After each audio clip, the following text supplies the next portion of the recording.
मन में उत्साह रहेगा तो कोई काम मुश्किल नहीं है। बड़े बड़े काम भी मनोबल के साथ करने पर सफल हो सकते हैं। इसीलिए हमेशा सकारात्मक रहें और नकारात्मक विचारों से बचें। आत्मविश्वास के ऊपर एक रहस्यमयी कहानी हम आज के इस वीडियो में सुनेंगे। तो चलिए उस कहानी की शुरुआत करते हैं। पहली कहानी आत्मबल अर्थात हमारी आत्मा यानी हमारा विश्वास, जिसके बल पर हम प्रत्येक कार्य को करने की क्षमता रखते हैं और उसे करना प्रारंभ करते हैं। जिसके पास आत्मबल की कमी होती है वह किसी विशेष कार्य को शुरू करने से पहले घबरा जाता है, क्योंकि उसका साहस एकत्र नहीं हो पाता और उसे कार्य को शुरू करने में बहुत सारी परेशानियां नजर आती हैं। वहीं आत्मबल होने पर व्यक्ति को किसी भी चीज की परेशानी नजर नहीं आती, वह अपने कार्यों को करने में सफल रहता है। जब भी आत्मबल से परिपूर्ण व्यक्ति को कोई परेशानी या समस्या का सामना करना पड़ता है तो उसके दिमाग में उस समस्या के निवारण के लिए कुछ न कुछ अच्छे विचार आ ही जाते हैं। इसलिए आत्मबल के बल पर व्यक्ति प्रत्येक समस्या का सामना आसानी से कर लेता है। जब भी हम किसी कठिन समस्या में फंसे रहते हैं तो आत्मबल के सहारे हम उस समस्या का निवारण भी कर पाते हैं। इसलिए एक सफल व्यक्तित्व के लिए आत्मबल होना अत्यंत आवश्यक है। जब हमारे पास आत्मबल होता है तो हमें कार्यों को करने के लिए खुद पर विश्वास होता है। हम अन्य लोगों की सहायता की जरूरत महसूस नहीं करते।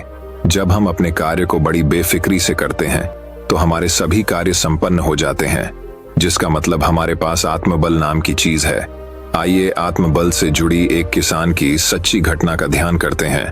किसान का आत्मबल। एक किसान शहर से बहुत दूर एक घाटी में रहता था। इसके पास करीब 1 एकड़ जमीन थी, जिससे उसका साल भर का गुजारा आसानी से हो जाता था। उस किसान का वक्त भी अपने खेतों की देखरेख में बहुत अच्छे तरीके से कट जाता, क्योंकि उसके परिवार वाले भी खेतों में किसान का सहयोग करते। किसान को अपने खेतों में अनाज उगाने के लिए ज्यादा परेशानियों का सामना नहीं करना पड़ता। किसान और किसान का परिवार हमेशा ही खुश रहता था। इसका कारण उसके खेत में होने वाली अच्छी खासी फसल थी। किसान जरूरत के हिसाब से साल भर के लिए कुछ अनाज अर में रख देता और ज्यादा अनाज वह अपने घोड़ दौ में लाद कर दूर शहर पहुंचाकर बेच देता। उससे आने वाले पैसों से वो अपनी जरूरत का अन्य सामान खरीद लेता।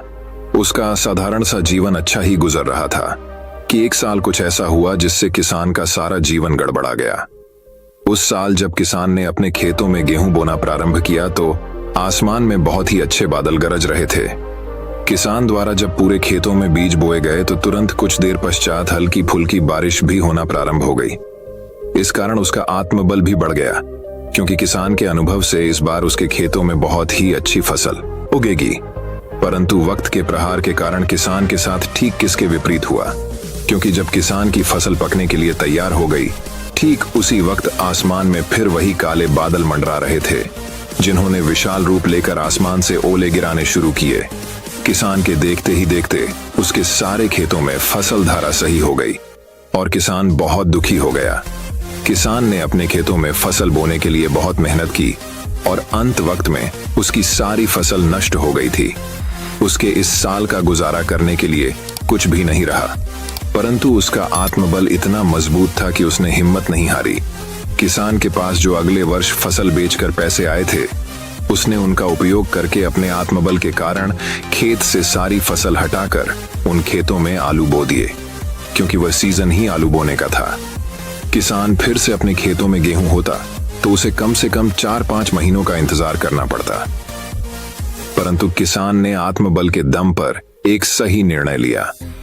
किसान इन 4-5 महीनों में आलू की फसल को तैयार करके उन्हें बेच देगा और आलू की फसल के बाद वह फिर से अपने खेत में गेहूं बो देगा। इस प्रकार किसान अपने आत्मबल के कारण बुरी परिस्थितियों का सामना कर पाता है और फिर से एक अच्छा भविष्य बना लेता है। सीख, हम आत्मबल के होते हुए प्रत्येक समस्याओं का सामना बड़ी ही आसानी से कर पाते हैं। इसलिए हमें हमेशा कार्य को करते वक्त धैर्य और आत्मविश्वास रखना चाहिए। इस कारण हमारा आत्मबल बढ़ पाता है, क्योंकि हर एक समस्या का कोई ना कोई हल होता है, बस उसे ढूंढने की जरूरत पड़ती है, जो आत्मबल के होते हुए मिल ही जाता है।